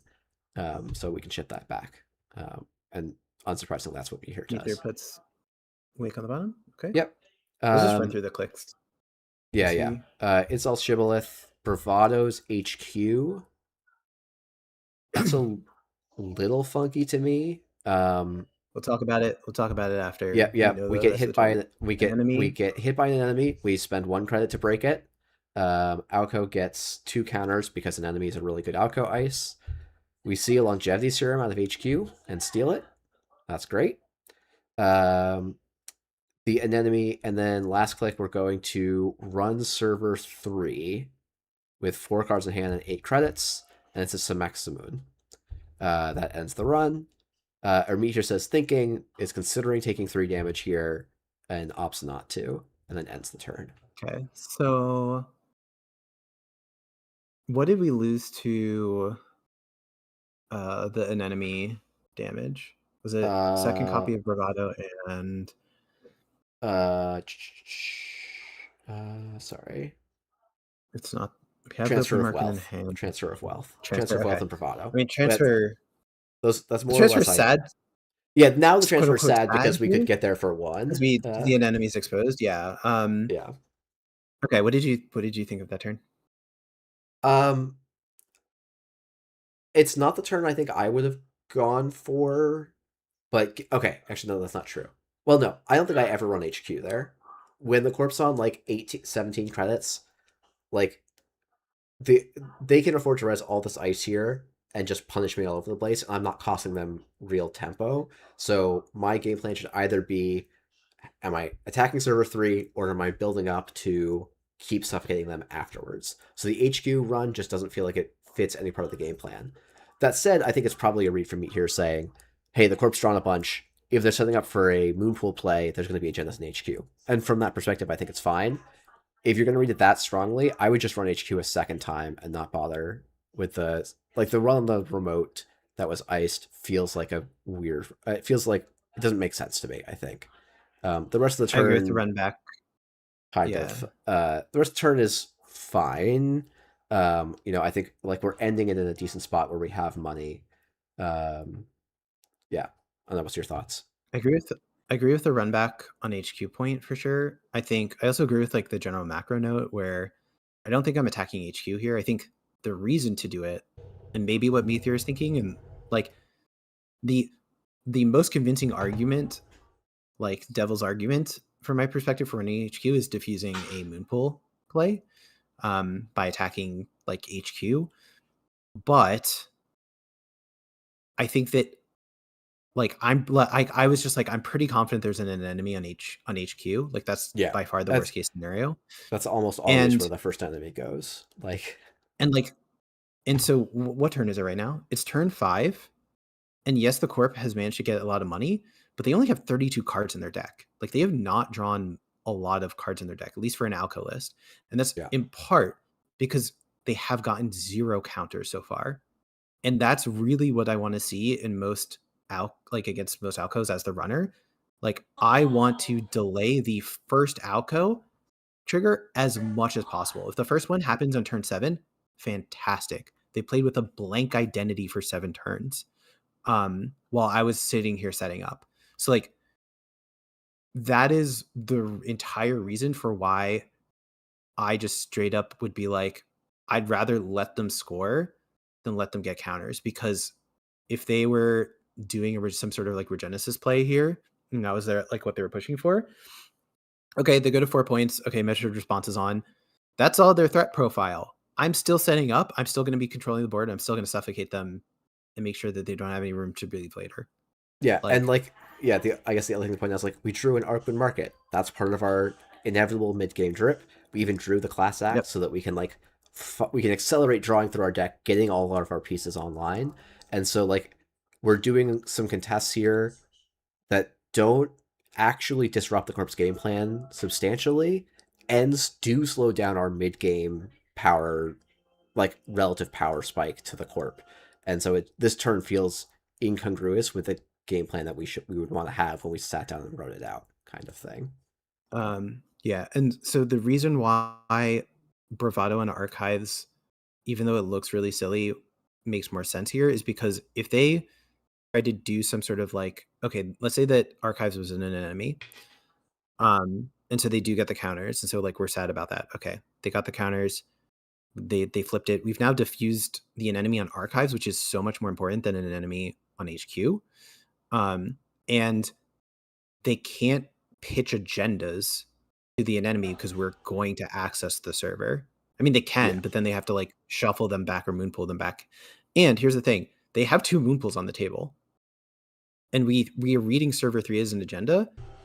If they have agendas that they are not willing to lose in hand, they just pop the moonpool because they have infinite credits right now. yeah, Like you can just use moonpool to save agendas. Like that's totally fine. yeah. It's kind of funny. It's like if we are playing into our Genesis line, we've actually saved the core credits by letting them res the enemy, get counters, rather than making them do a moonpool shenanigans. Like we've given the corp tools by the line we've taken here. Well, And not like an you can't egregious pop amount of that though tools. on the Regenesis turn, but like, Yeah. No, but they would do it at the end of the corpse, at the end of the runner's turn in this board state. Um, oh, sure, because they put the they put agenda the into the assuming that the server. Yeah, Regenesis yeah, is yeah, in yeah, yeah. server is in that Yes. ice Yeah. server. Yeah. Yep. Turns out It server is a 3 cohort. is a cohort. This is like the card in the entire matchup, and we have Pinhole in hand. We're so happy here. Like obviously it's not great to give Alco a trigger. They choose to do their Alco trigger before the cohort. That is something you should track. It means they had good cards in their hand, or cards they would. I mean, like that's probably what they should do regardless. But sometimes people will skip through them in ways that are telling. They play Petty Cash. That's quote unquote free. They click to draw. They install a piece of ice in a new server and install a card in a new server. And then So we yeah, start a turn on 10 credits, a Carmen, a Shibboleth, a Class Act, Mystic, and Fencer. Fencer installed. Mystic has 2 credits, Fencer has 3. Then we have 4 cards in hand with a Pinhole, an Open Market, a Chesney, and a Class Act. I just want to point out how much better this board state would be for us if they had not, like, if they had res the cohort, they'd have one counter. They never fired Alco. This is such a better state for us because we pinhole. Yeah. I mean, we probably play the Shezva. We probably play Shezva. I actually don't even know if it's worth playing the Shezva. Well, Like, I I can almost see a prefer world it where as we like yeah, the a Chesney card does for feel like damage, but it's HP in this matchup. Like yeah. um, The yeah, only reason I was thinking about it this turn is because we're using the counters. yeah, we could install it and use it immediately, kind of thing. Yeah, but like unironically with Fencer at 3, I think it's literally better as HP. Yeah, I actually But think this yeah, turn's like pinholing relatively the cohort, straightforward. pinhole cohort, open market, class act, click to draw once. Yeah, Yes, or you're click for a quote credit. unquote One of the two of ruining the those. class act. Yeah. Yeah, yes, you're ruining the class act cipher one, but we just care about raw cards in hand. Yeah, that's probably fair. Yeah, I think that to me is like the only line. We still can't contest server 7. Corp's still on 14 credits. Like it could still go bad for us. Yes, we have the shibboleth, but like I don't feel like we're Maybe really. we can, like, they're only I guess it rail. is only barriers and like Bodo. Like No, Tatu, we it's don't care I about mean, it's hitting. an enemy. Yeah, Just you yeah, can't die to an enemy here is really the thing. I just think that like going low in hand size is such an easy way of losing the game. Like, yeah. We've lost let's say control it's of the not game an because of our enemy, hand size management a little bit here. right? Like, let's say it's like fly swatter, so you can just immediately get through, and then actually, it's like two, like it's a Fuji, or it's like just 2 points or whatever. Like it's the blood in the water. Okay, and then they have measured in hand. It's like you're just like you're asking for trouble for overextending into something when they have 0 points currently, you Yeah. know?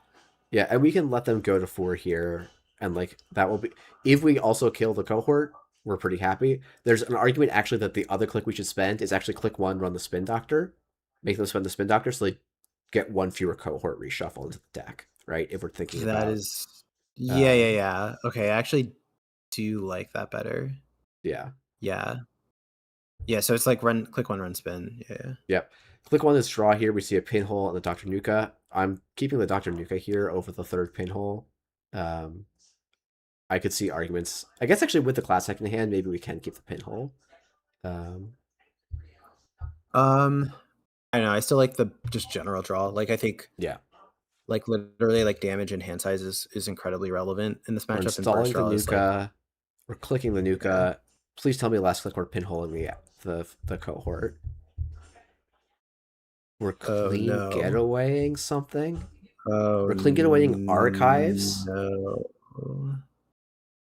Um, this doesn't make Let's run it through. sense to Let's see what me. happens. Yeah. Let's see what So happens. okay, we're just gonna be descriptive because I don't want to spend a lot of time trying to justify or explain all the reasons this is bad. It just doesn't make sense with the game plan. We hit in the I mean, we teeny. can talk about it, I guess we do have but to, let's talk right? Or we through. should. Let's see what happens first. Yeah, we So we hit spend in a teeny. 5. Yep. We Yeah, we pay spend 5 off a 5, shibboleth. and we just access We get the clean archives. No spin getaway. doctors are popped. No clean. No moon pools are popped. We see a face down, white space, tattoo bola, and fly swatter. That's actually. I'm so Weird. surprised that that is. That's a I'm so surprised that shocking. ice is the face down Yeah. from. I don't even know where the face down cards came from. It Uh, was literally an Alco and Alco and cohort. cohort. Yeah. Yeah. Okay, so let's talk about the reason why running archives last click on the sports state is incorrect. One, there's a spin doctor. Two, there's 2 moon pulls on the table. Running archives does not turn off for Genesis at all here. It's No. also an incredibly risky thing to do on last turn when you don't know what the archives ice is. If that was like an enemy or something else like that, we're just feeding more Alco counters. Not hitting the cohort here actually means they get to cohort first and then get an Alco counter off of that. So like they might not do that because they want to make the Regenesis play here, but let's say that Sever Server 7 is not a Regenesis. Like I, as the corp, am so happy to just be now like we said last turn, they had 32 cards in deck. They're starting with 26 cards in deck now. If they fire Alco here, they're gonna have 20 cards in deck. We are like so now blitzing and smooth as butter Alco. Yeah. me here is in the chat saying I was trying to like I wasn't trying to kill the regen. I was just trying to force recursion. I don't. If that's the case, just run the spin doctor. Like you have many options. Also, this line super dies to Fuji into measured. Like it's so easy for you to die on this last click run. It's kind of nuts. Yeah. Like a an enemy into Fuji just has you dead in a lot of ways here, I think. Maybe you have enough credits off of the clean getaway there, but I have to sit down Yeah. and really And make sure so that you have to be very confident in the math there because like also a petty I cash and a think hedge fund, a lot of things can kill you there, I think. so for the podcast, Meteor in chat is saying like that he was expecting Regenesis, so they didn't think that he needed to kill the cohort yet. And he was trying to force recursion and give them basically 4 points. And I think that conceptually, I think that we need to be in a much worse board state. We need to be really, really far behind for it to be correct for us to make a hard read on exactly what we think it is and to make a play that requires it to be that. Because even if server 7 is a Regenesis, as the corp after that play is made, I do not feel the need to score out that Regenesis now because our board state is still Yeah. double I moonpool, cohort, spin doctor. I'm actually more likely to let the cohort fire, get even more alco like counters, and basically set up for like a win in like 2 to 3 plays instead of quote unquote wasting time scoring out a Regenesis, not triggering my cohort, and like going down to 5 credits. Like I'd rather just get more gas. Yeah, we could draw into another like if the runner's gonna like even if this is Regenesis, it is better for the corp here to fire their cohort again, try and get a FUT on the table, try and get a second cohort on the table. Like there's so many good things for the corp to do here, even if server seven's a bladder or like it's it's hard for me. The corp Yeah. is not forced to do their Genesis score here on this board state. Uh, No. then I'm just Um gonna call it quickly here because it's also 9 o'clock, which is like A, Andre is streaming, and B, it's your bedtime. Um, it is my but bedtime. Best we time. we discard a class act instead of a Chesv. Just don't think that makes any sense. I think paying 1 for the fencer is fine here. I don't know why we ended up having to pay 1 for a fencer when we had a pinhole and multiple trashable good cards. Like if you're trying to kill Yep. recursion, we can just run the spin doctor here and eat up the fencer. We can run a moon pool, eat up the fence. Like there's so many options to not There's end up in the state where we also did. like I think it's a completely viable play like on a previous turn with slightly different conditions to just literally have your turn be run spin doctor, run moon pool, and Yeah. now you actually have diffused their like Regenesis play. Me here, I would say actually keeping the twinning is totally fine here because if you do end up behind, you have a lot of ways to charge up the twinning here, and it might be your like Hail Mary out slash Hail Mary twinning Hermes is a really good way to stop Regenesis scores. So I don't hate keeping the twinning. I think getting rid of chucking the class act and keeping a Chesv doesn't make sense to me, especially with an The open other market thing in is hand. But I think yeah, twinning when you're ahead is a stronger card than twinning when you're behind. I mean that's just generally true, but like you're on 2 points. If you touch another 2 points, you just need to touch a Fuji to win, and then yeah, that's where the twinning comes in. Like yeah, you're actually in a decent board state right now, despite yeah, all the critiquing we've done. you Um, could be in a better board state, yeah, but you this could is still, be I think, in control. a Um, reasonable place to be. I'd call yeah, this like an even board state. yeah, I think this is even, Or, and like twinning is going to be good if you can get control. Corp doesn't score a Regenesis. They just install a new server, put a piece of ice in front of it, and install another card in your remote. They also, yeah, triggered used cohort, triggered Alco. yeah, they have But 21 yeah, cards in deck. So 21 cards in this deck did 3 installs. This does yep. feel bad. We got to start running and trashing things. We got the cohort has to die. But yeah, Nuka drawing first is fine. It commits us to only trashing one thing, which I don't love, but I don't know that I hate either. I'm just gonna keep moving. I And I mean, guess I would want to trash more things. yeah, we I felt with don't a know if four we credit need fencer. to like one of the things about like replay Yeah. things is like also like knowing when you go like there's more things in theory that we could learn and could dissect, but like turn 1 is more important than turn 10 in every single game because you always play turn 1 and you don't Yeah. always play turn 10, Yeah. We're on turn you 7. know? Like you'll still always play this. But I do think something to think about is like, oh, we have a 4 credits on our fencer. Maybe we can just go and deal with all the moon pools this turn, right? Like we could Yeah. just say Yeah. all your recursion goes away because we know where 3 of your recursion cards are. That's a big deal. Let's just go and get rid of all of them because we can afford to Yeah. now. And this is the point where I This is actually am like, yeah. this is I where don't. cohort can stay on the table because now they're going to mill themselves. Oh, that's an interesting idea. I don't know. I think I don't like it's there even, but maybe it's okay. If So archives is face up and they don't have recursion, then cohort just draws them into more agendas at this particular stage. Like you that's want fair. to stop Yeah, them I don't from know that getting that's gonna tempo. be reliable, but like yeah, that's a good point. That like if you, I to me the problem with that plan is that there's Natini on archives, and we don't want to keep running through a Natini, right? Yeah, we don't want to, but like I don't know, Shezva. Yeah, Eh. maybe that's why we keep the Chesapeake.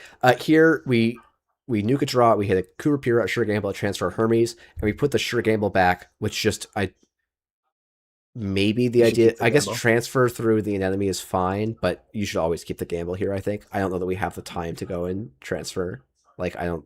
I mean, I don't know. yeah, I guess considering that I, we keep Kurapira transfer Hermes, I guess it is correct.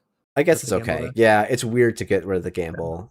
I don't know. I still like running HQ feels funky, but if we're gonna do it, we should do it immediately, which we do. Okay, that's fine. We're gonna trash something else in the click after this, though, right? So we steal a hybrid release. That's sick. We get to bounce. We bounce the ice protecting server 8. So yeah, I think that's reasonable. I might honestly want to have bounced I server think I'm the bouncing card. the card. I would think about Yeah, bouncing the card in bouncing server the 8, card. so then we can go and spend our click trashing things, and we can just replay that. Yep. Like we can replay this Yeah, sequence again next exactly. turn. Because yeah, the corp has drawn half their deck. There are only 2 agendas it and 3 points on the field. So we will have plenty of opportunities to trigger this Hermes. Like this is actually a great time to draw the Hermes. We're like the Hermes Yeah. draw here was really good for us. Server 8 is a Regenesis though, so we're in a pretty nice spot overall.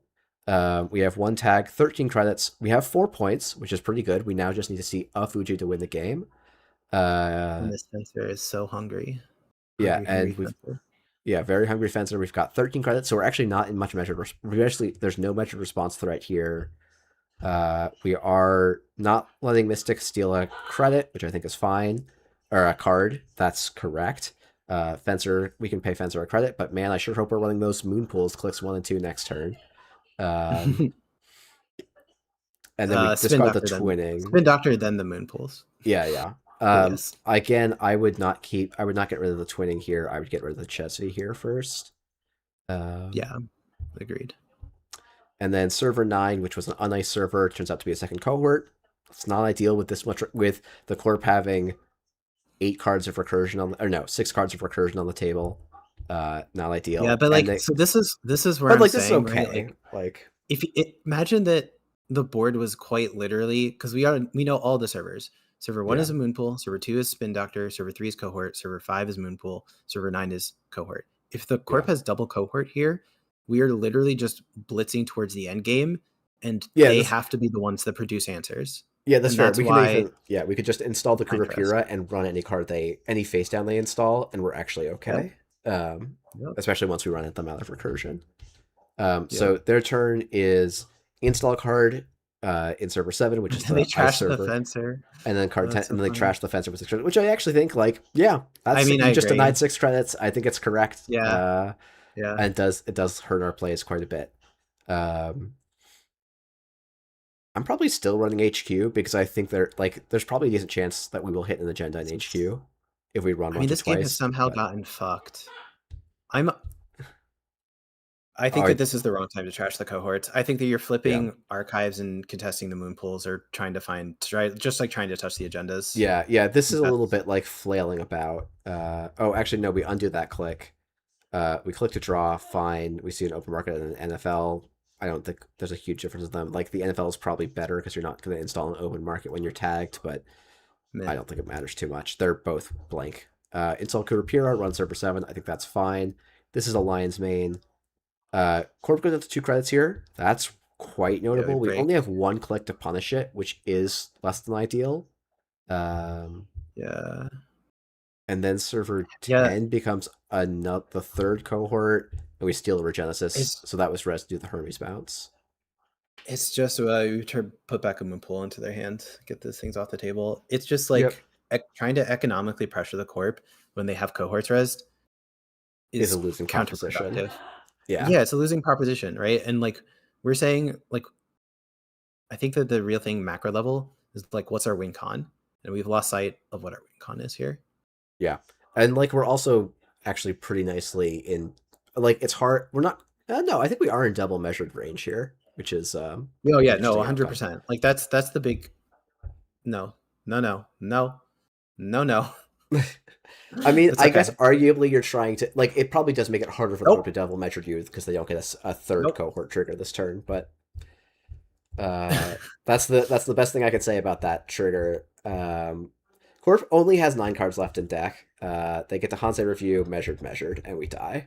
Yeah. Um, Yeah. so yeah, I mean, I don't want to be too rude, but like, if you're gonna, I don't know that you can rightly. There's, I think, a lot of forks in the road that would have led to a more reliable, stronger board state for the runner here, and the game was in a pretty meal board state, and there was just a lot of decisions that felt like they could have, they were not thinking about both where are we in this particular matchup and how do I steer that to a win. Yeah, I think that I saw a like kind of like mixed messaging on like what the macro strategy was for this matchup and how you wanted to handle it throughout the game. Yeah, It felt like you felt pressured to contest and make plays, and I feel like the biggest like lessons, like the biggest advice that I have for most people playing against Alco is like make them show you that they have it. Like make they only have a very small number of things that actually provide pressure to you, and if you reliably know what the priority of those things are and can answer select things at the critical times, like you elongate the game in a way that should be favorable to you, especially as a criminal player. yeah, um yeah, so I think that it's that the early game like micro optimizations that we pointed out could have snowballed into making like much better and easier decisions in the mid and late game. Like I yeah. agree on that last turn. I'm sitting there, I'm going like, man, this game's cooked. Like I don't know exactly what to do and how to dig us out of this hole. Well, But it's like, funny. Like, I'm just gonna jump in for so turn 8 is like the last turn for the runner here, and like it's neutral-ish, and like, yeah, the corp hitting 2 cohorts does make this bad, but Meteor's going, oh, I don't know how I win if they uh score a Regenesis on this turn. So my whole turn is about that. But I'm like, well, we could like the line that was taken here feels like it answers that question. So, like, one way to answer that is, okay, they have 15 cards left in R&D. I know where 3 of the recursion pieces are. We could attack those recursion pieces. Let them score 4 points, but, like, they're out a right, bunch of scoring 4 recursion. points doesn't win the game. Yeah, Like scoring. Yeah, when they're on 8 credits, not this turn, the turn before they had 2 cohorts up. yeah. But like there's like some turn where they're on like 8 credits or something like that.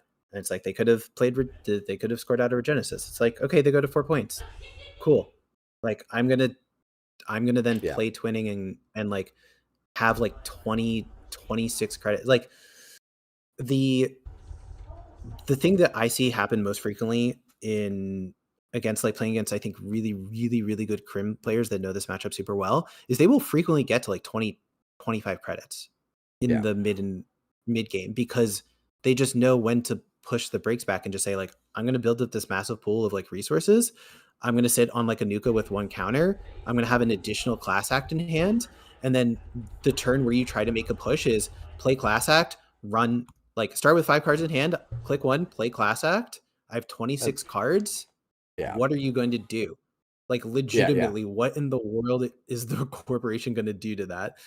Doesn't matter if they're on 4 points or not. Like what matters is if they get to 7 points, right? So yeah. like Yeah, and it's like yes, 4 points turns on or is the like magic number for metro response. But if we've had two daily you casts, have two 26 companions credits. taking the Who whole game, cares? like yeah, we have enough money to pay off God. Like it doesn't matter. So yeah, I think me here like I don't know that we haven't gone like oh this is the critical decision. I think there was just a lot of like unclear macro on what you're trying to do, and then a lot like it's easy to talk about the micro things, so we spent a lot of time talking about the micro things.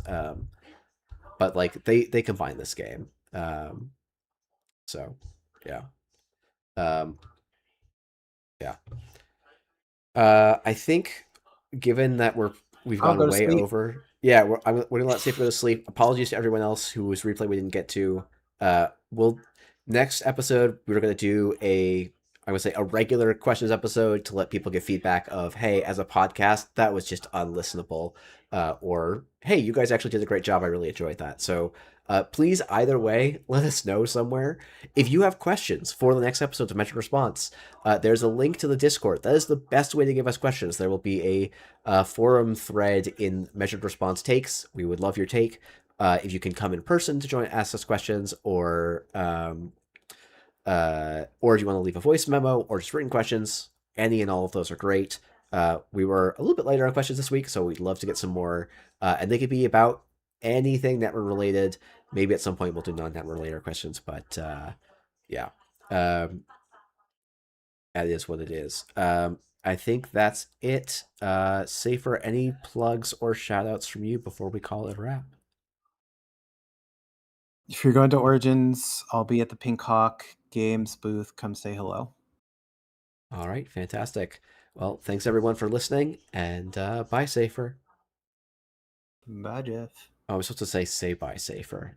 Oh well, anyway. It's fine. It's fine. It's one day we'll have a good opening and closing bits. Anyway.